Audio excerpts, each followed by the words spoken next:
If you feel like your day-to-day life is just repeating itself over and over again, and you can't seem to break these habits, your fail safes of what you do. You come home, you're a little tired from work, and now, you always do the same thing. You always lay down on the couch. You always do something, let's say. And you think to yourself, after, a little bit of resting and relax, then I'll get up and do whatever I'm going to do. And then I can work on my hobby, my passion, my whatever. Whatever the case may be for you. These things that are built in your mind is what I need to do next, and then you wind up living the same day over and over and over again. That's like a script that is written for you that you follow every single day, and you might not have the courage to rewrite the script, and you might not have the energy to rewrite it. Whether you interpret courage as courage or energy or strength or, just the ability to stay awake. You're tired, you got to take a nap. I find that giving in to certain things like needing to take a nap or needing to rest on the couch or needing to scroll through your phone for 2 hours or needing to, just watch some TV show aimlessly, play a video game for 2-3 hours. I find that these basic things that people do all the time, you don't seem to realize that your script of your life, by putting that as the scene that will happen now in your movie about you, that's the scene. What you're basically doing is you're eliminating the possibility of there being any other scene that gets you further down the road than where you're currently at. Because you choose to put this scene in that takes your character and brings it down to the same place it's been for the whole last year before, 10 years prior. It's all the same because of these habits and these things that you built in that you think you have to do. The first step to changing what might happen in your life for you has got to be changing your reflex reactions. People call them knee-jerk reactions or reflex reactions. And this could happen in your behavioral patterns, but it could also be something like every time something comes up that would be better for you in some way, you decide it's too hard, you don't want to do it. That's also a reflex. That reflexive muscle gets stronger the more you give into that. You know what you should be doing and you don't want to put in the work to do it. You know you should go down and do the stuff you really want, but you're too tired. You're going to rest. You're going to lay down on the couch. You want to just give it an hour or two and then you'll do it. And we both know you're not going to do it after you put any bit of time in there where you give yourself a break and want to just take it easy. You wind up then taking the whole night off. Most of us do that. The people that get the most out of their time in the world don't do those things. They don't.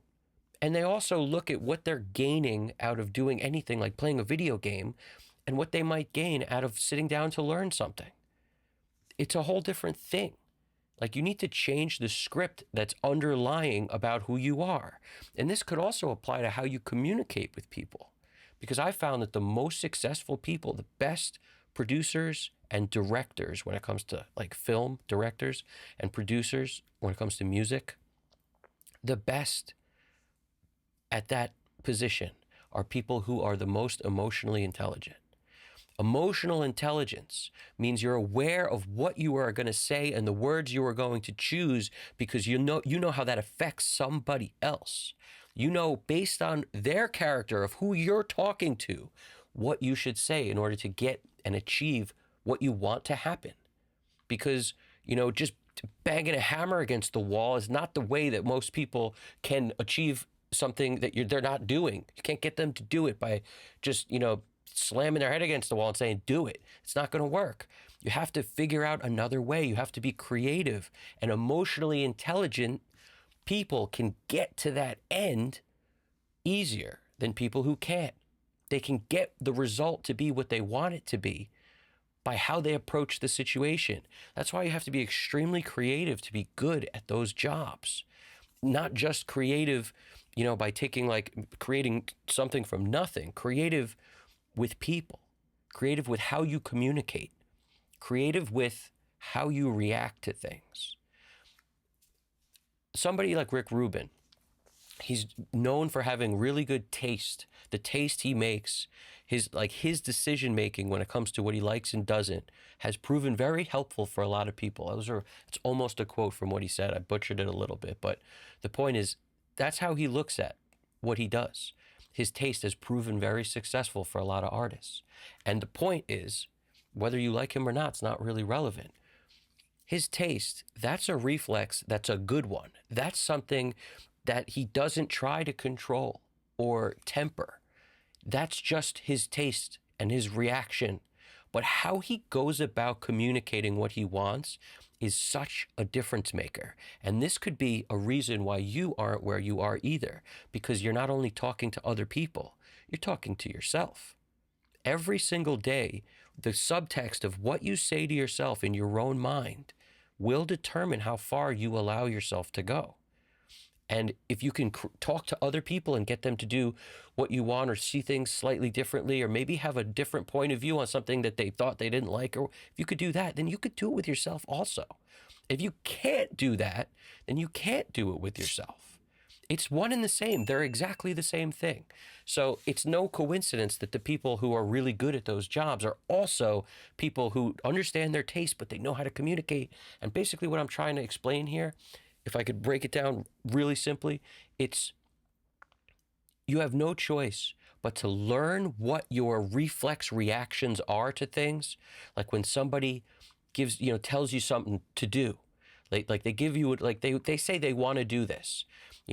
I like the mix, but blah, blah, blah. Could you do this?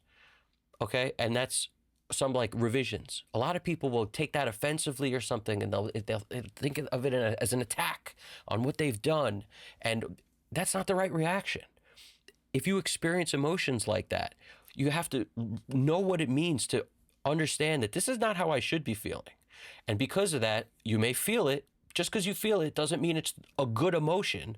And you need to basically communicate to them, listen, I'm happy to do it. And then if you do that enough, you notice you might not even want to, but by saying that, you're training yourself how to react more properly in that situation, which could have a huge difference on who you work with and how they work with you, and whether they like working with you, whether they want to work with you again. These are all connected. So those knee-jerk reactions, it could be about nothing to do with music. It could be about directions. When somebody says, travel this way on this, take this road, trust me, it'll be quicker or whatever. Your natural reaction could be like, I know which way I want to go. Don't tell me what to do. I'm going to do what I want to do. But if you act like that, the person you're talking to is never going to want to give you directions again. And maybe they were right. Maybe there's something you don't know about, some accident, something. Maybe they know more than you about something as inconsequential as directions, how to get somewhere. And by you shooting them down, they're never going to talk to you again about that. Maybe not about anything else, but definitely not about that. They'll also form an opinion about who you are. So that's why this applies to like how you communicate with your loved ones, how you communicate with people you work with, and how you communicate with yourself. Really, really just look at your reactions. Every time you feel a certain way, that's what I mean by it's a reaction. When it hits you hard about something and you have the reaction to do something. This could be, the reaction to get mad or angry, or you're scared, or you're thinking it's going to be too hard. A lot of people's innate first reaction is, that's too hard, I ain't going to do it. That's a very common one. Or I'm too tired, I'll do it later. That's another very common one. Or, they don't know what they're talking about. They can go, scratch. That's another one. What I'm saying is these are very common reactions. And when you feel a certain way that hits you like that, that's what I want you to just take a note of. Just mentally make a note of, I'm feeling this way because why? Now trace it back. Why am I feeling this way? What did they say? When people say this, I feel this. Okay, then make a conscious effort not to. This is just a building process of learning how to change your reactions. And it applies the same exact way if you come home and you're tired and you say, I'll work out in 2 hours. I'm not going to do it now. Okay, whether it's workout or work on music or mix, or it's all the same thing. If you say that to yourself every time you come home, you just wrote the story of your life. You spent very little time doing the stuff you could have done that might have gotten you somewhere, and you spent a lot of time relaxing, doing nothing. You wrote that script. and you're acting it out every single day. Or you come in and you know what you should do, but you feel and you change the script. Today, the main character doesn't go and sit on the couch for 2 hours scrolling through his phone. He goes to work on the stuff that he wants in his life. He makes his song finished that day. He goes into the studio, even though he's tired, and he works until it's done. He goes to work out, and then he goes and writes a song. He goes, whatever it is, he practices singing for the next 2 hours so that he can improve his vocal range. It doesn't matter what you're doing, but make the story one that you can be proud of at the end of each day, and then you won't self-loathe so much. You self-loathe because you're not doing enough things that will make you not hate yourself. It's as simple as that. People who do enough things to not hate themselves don't hate themselves. So people who self-loathe are just upset that they're not actually acting on what they know they should be. It doesn't have to be this big, gigantic epiphany. It's just so simple. Anybody who's super depressed, do the things that you are telling yourself you want to do. I bet you're not doing them. That's why you're so depressed. I bet you hate yourself because every day you live the same script and you refuse to change it because you're too tired. You're too some excuse out there. Lose the excuse, change the script, and you won't have to be out so, pissed off at yourself every day, and you won't be always wishing you would have. Because that's what happens. After enough time goes by, you always wish you would have, but you could always change it. At any given day, you could change it. You could change it right now. There's no stopping you. The only person stopping you is you. So change that and rewrite a new script and focus on those reactions, those knee-jerk reactions, the thing you think of first. Whenever something comes up, focus on what that is, whether it's in communication or whether it's in communication with yourself. It doesn't matter if you're talking to somebody else or yourself. It's all the same thing. React the opposite way. However you usually react the opposite. If you usually you blame somebody for doing something, blame yourself instead. If that's your knee-jerk reactions to blame somebody else when something goes wrong, you blame yourself now. That's the opposite. If your natural reaction is to get mad when somebody, makes you feel whatever, dumb, makes your character feel less, instead of getting whatever you do, you get mad all the time. Now I want you to just laugh. I want you to laugh out loud. Make it where that laughter will calm you down. And now you're not getting mad. Whatever it is, I want you to do the opposite. Because that kind of thing will change your life. However you don't have, it's not just, I'm always somebody who gets mad when somebody does blah, blah, blah. That's somebody who's out of control who would say that. You're not in control of who you are. And if you want to get places, you've got to take control of your emotions. That emotional intelligence, we're going to raise it by doing stuff like this, all right? Somebody put on a comment on the last video. They said, if you start doing phone consultations or anything, let me know. I do that. I've been doing that.